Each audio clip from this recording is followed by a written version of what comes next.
Hey, Jeff Keenan here. I'm at the Mohegan Sun Casino, and they just installed some Tesla destination chargers, and so far it seems to be free. Now they're on level 4 in the Indian Summer Garage, and it looks like they were just activated. According to PlugShare, there was only one other check-in besides mine that was successful. It looks like they installed 9 charging stations plus one handicap. So I'm not sure if these are power sharing. There are only a couple other cars there. I was averaging about 10 kilowatts or 46 amps, which is pretty good for a public charger.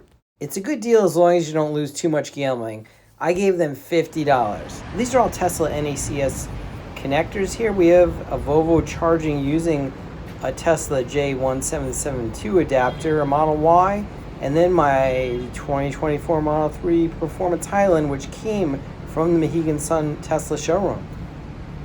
These look like Generation 3 wall connectors, and again, they're free. I didn't need to use the app to start charging. There you go. Nice little charging station if you're at the Mohegan Sun in Uncasville, Connecticut.